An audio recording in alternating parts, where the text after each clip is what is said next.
बादशाहपुर विधानसभा से भाजपा प्रत्याशी पूर्व कैबिनेट मंत्री राव नरबीर सिंह लगातार गांव और सोसाइटी में दौरे कर रहे हैं। राव नरबीर सिंह की माने तो उन्हें लोगों का समर्थन मिलता हुआ नजर आ रहा है। उनका दावा है कि इस बार बादशाहपुर विधानसभा से एक बड़ी ऐतिहासिक जीत हासिल करेगी। नरबीर सिंह ने इस दौरान मुख्यमंत्री नायब सिंह सैनी के बारे में बोलते हुए कहा कि मैंने कई सरकारों में कई मुख्यमंत्री के साथ काम किया है, लेकिन इन सभी मुख्यमंत्री में नायब सिंह सैनी सबसे बेहतर मुख्यमंत्री है। साथ ही उन्होंने कांग्रेस पर निशाना साधते हुए कहा कि जो घोषणा पत्र कांग्रेस ने जारी किया है वह तमाम घोषणाएं पहले ही मुख्यमंत्री नायब सैनी शुरू कर चुके हैं।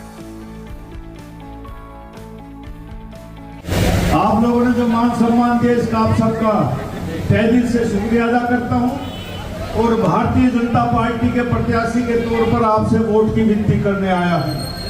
साथियों, मैं 2014 में भी यहां से चुनाव लड़ा और आपके आशीर्वाद, आपके सहयोग से सरकार बनी, मैं मंत्री बना और जो कुछ मुझसे बन पाया वो मैंने काम करने की कोशिश की। मैं ये तो नहीं कहता कि मैं चांद तारे सितारे तोड़ के लाया, लेकिन एक एमएलए, एक वजीर की हैसियत से जो कुछ कर सकता था वो मैंने किया। हमारा ये गुड़गांव जब हरियाणा 1 नवंबर 66 को बना तो 7 जिलों में एक जिला गुड़गांव था। आज हरियाणा में 22 जिले हैं और जो जिले नए नए बने, जो आज से 15-20 साल पहले बने, उन सब में वो सारी सुविधाएं दी गई जो गुड़गांव में कभी नहीं दी गई। उदाहरण के तौर पर जो मुख्यमंत्री जिस इलाके का बना वो अपने गृह क्षेत्र में या अपने आसपास के जिलों में विकास करता रहा। सबसे ज्यादा रेवेन्यू देने वाला जिला जो 56% से 62% तक रेवेन्यू देता है, गुड़गांव जिला सब चीजों में वंचित रहा। और इस दक्षिण हरियाणा में रहने वाले 36 बिरादरी के लोग एक बात कहते हैं कि भाई सरकार हमारे द्वारा बनाई जाती है और भाई हमारे ना नौकरी मिलती है और ना विकास के काम होते हैं। लेकिन 2014 में आपके आशीर्वाद से, दक्षिण हरियाणा के पूरे आशीर्वाद से तकरीबन सारी की सारी सीटें भारतीय जनता पार्टी को दी और भारतीय जनता पार्टी की सरकार बनी। और सरकार बनने के बाद इस गुड़गांव में जो सबसे बड़ी मांग थी यूनिवर्सिटी की, वो भारतीय जनता ने पार्टी ने की। गुड़गांव में मेडिकल कॉलेज खोला, दुनिया का सबसे महंगा रोड द्वारका एक्सप्रेसवे बनाया, बादशाहपुर एलिवेटेड बनाया, सारे अंडरपास फ्लाईओवर बनाए, रेलवे के ऊपर सारे फ्लाईओवर बनाए और साथियों कई कॉलेज बनाए। हीरो होंडा चौक पर आपको याद होगा कि 2016 में पानी भरा, 3 दिन तक नेशनल हाईवे जाम रहा। पूरे इंटरनेशनल मीडिया ने रिपोर्ट करी।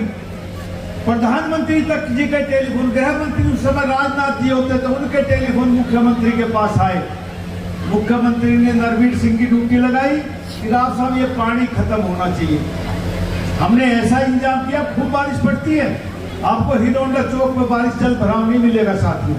और हमने उसका इतना अच्छा सौंदर्यीकरण किया है जिसको बादशाहपुर रेंज बोलते हैं। मैं आपको भी निमंत्रण दे के जाता हूँ कि उस बादशाहपुर रेंज पर आप घूम के देखो। गुड़गांव का एक अच्छा रमणीक और पर्यटक स्थल बना है हमने। नीचे नाला है, ऊपर पेड़ है, घूमने का वॉकिंग ट्रैक है। हजारों औरतें, हजारों आदमी सुबह शाम उस पर घूमते हैं और सरकार का एक पैसा नहीं लगाया। सब हमने CSR फंड से लोगों से मांग के, कंपनियों से मांग के लगाया है। काम देखो आप कितना हुआ। लेकिन 2019 में भारतीय जनता पार्टी की सरकार नहीं बनी है। यहाँ 2 दलों की सरकार बनी, बीजेपी और जेजेपी की, और तकरीबन जो महकमे काम करने के होते हैं वो सारे जेजेपी के हिस्से में गए। साथियों, 2014 से 19 तक मेरे पास PWD महकमा रहा। हमने सड़कों की व्यवस्था अच्छी करी, सुधारीकरण किया। सारी सड़कें हरियाणा में 12 फुट से 18 फुट करी। लेकिन 19 के बाद मैं ये कह सकता हूं कि सरकार भाजपा का हिस्सा होने के बावजूद भी गुड़गांव में सड़कें रिपेयर नहीं हुई। आज कहीं गुड़गांव में चले जाएं, हम चारों तरफ गड्ढे गड्ढे हैं। गुड़गांव में हॉस्पिटल था, नरबीर सिंह PWD मिनिस्टर के तहत उसका डिमोलिशन का ऑर्डर करके गया और 5 साल में वो टूट पाया। नए हॉस्पिटल की आधारशिला दे रखी, गुड़गांव का बस स्टैंड, कभी हमारे पिताजी ट्रांसपोर्ट मिनिस्टर होते थे 68-70 में, तब उसका निर्माण हुआ था। जो नए नए जिले बने उनमें 2 बस स्टैंड बन गए।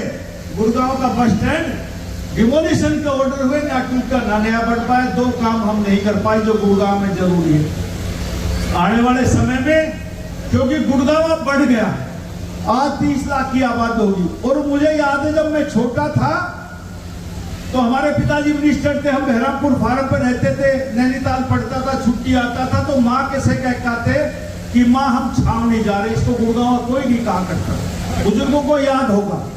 आहिस्ता आहिस्ता मारुति कंपनी आई 75 में, 80 के अंदर DLF आई, आज तो सैकड़ों रियल एस्टेट कंपनियां हैं।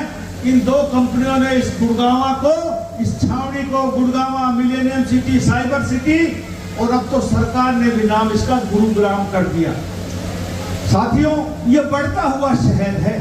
आज आबादी, उस समय गुड़गांव की आबादी 30,000 थी, आज 30 लाख है। और मैं एक बात कहता हूं कि यह आदमी के शरीर में कोई रोग लग जाए और उसका समय पर उपचार ना हो तो आहिस्ता आहिस्ता वो कैंसर बन जाता है।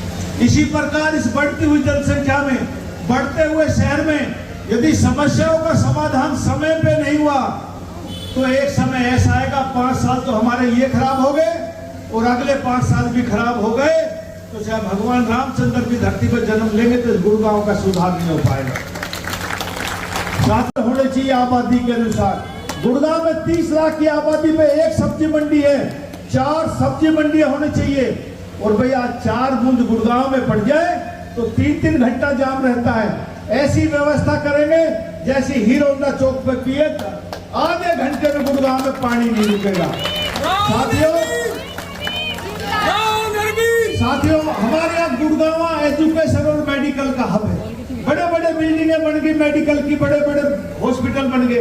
गरीब आदमी चला जाए तो बुखार भी 6 लाख में उतारते हैं। इसीलिए 4 हॉस्पिटल गुड़गांव में होने चाहिए कि गरीब आदमी इलाज करा सके। और सरकारी स्कूल का ये हालात हो गए, उसमें दोषी हम भी हैं कि ना स्कूल में अच्छी बिल्डिंग है, ना बैठने की व्यवस्था है, ना हम अपने बच्चे दाखिल करवाते हैं। एक स्टेटस सिंबल बन गया हमारा कि भाई हमारा माँ बाप भाई कोई बीमार है तो कौन से हॉस्पिटल में है, अच्छे हॉस्पिटल में होना चाहिए, अच्छे स्कूल में भर्ती होना चाहिए। नरवीर सिंह की ये कोशिश रहेगी, इस बार आपके आशीर्वाद से बना। हमारे गुड़गांव में 863 स्कूल है सरकारी, 863 सरकारी स्कूल है, प्राइमरी से लेकर 10+2 तक। और मल्टीनेशनल कंपनियों के हेड ऑफिस है 400 गुड़गांव में, जिनके हजारों करोड़ रुपए CSR का फंड होता है। उनके हेड को बुलाएंगे, उनके प्रतिनिधि को बुलाएंगे और उनसे कहेंगे कि भाई 2 स्कूल एडॉप्ट करो और इनका सौंदर्यकरण करो, इनका अच्छा विस्तार करो। प्राइवेट स्कूल से अच्छी शिक्षा सरकारी तौर पर निःशुल्क आम आदमी को दी जाए ताकि गुड़गांव अच्छा बन सके, गुड़गांव के लोग शिक्षित हो सके, गरीब के बच्चे को भी पढ़ने का और अच्छी पढ़ाई का ध्यान देना। साथियों, यदि ये यकीन हो कि नरवीर सिंह ये कर सकता है तो मेरी हाथ जोड़ के प्रार्थना है कि आने वाली 5 तारीख को कमल के फूल का बटन दबा देना और भारतीय जनता पार्टी की सरकार को बना देना। सभा की आचार संहिता लग गई, आचार संहिता हटी, 56 दिन बाद फिर विधानसभा की आचार संहिता लग गई। काम करने का अवसर ही कितना मिला? कुल 56 दिन। 56 दिन में आदमी अपनी काबिलियत, अपनी सहनशीलता, अपनी हंसमुखता, अपनी विवेकशीलता कितनी लोगों को दिखाई इस हरियाणा में। इसलिए मैं कह सकता हूं कि वो मेरे साथ वजीर रहे हैं, 3.5-4 साल मेरे साथ मिनिस्टर रहे, फिर वो 19 में MP बन गए, तो उसने मेरे साथ काम किया है। और मैं कह सकता हूं दावे के साथ कि उससे अच्छा मुख्यमंत्री इस प्रदेश को नहीं मिला।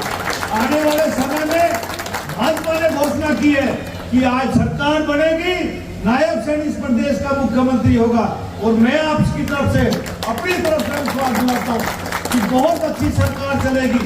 और इन 56 दिनों में लोग इधर उधर देखते हैं, जो उन्होंने मैनिफेस्टो योजनाएं लागू की वो हम लोगों ने देखी नहीं है।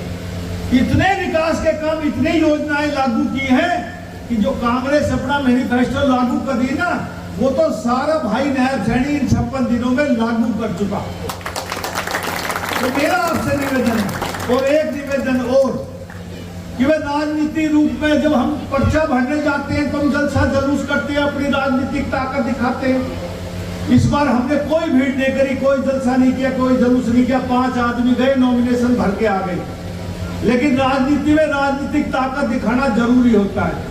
इसलिए चुनाव से पहले 1 हफ्ता, 7 दिन, 6 दिन पहले एक जनसभा करेंगे। उसमें देश के गृह मंत्री माननीय अमित शाह जी उसमें आएंगे। मैं आप लोगों को निमंत्रण भी देता हूं। टाइम, जगह, डेट सब आपको पता लग जाएगी कई दिन पहले। हाथ जोड़ के निवेदन है कि कुछ राजनीतिक ताकत पाने के लिए राजनीतिक शक्ति भी दिखानी पड़ती है। इसलिए मैं आपसे निवेदन करता हूं कि आने वाली जो तारीख आएगी उसमें आप ज्यादा से ज्यादा उस संख्या में आए।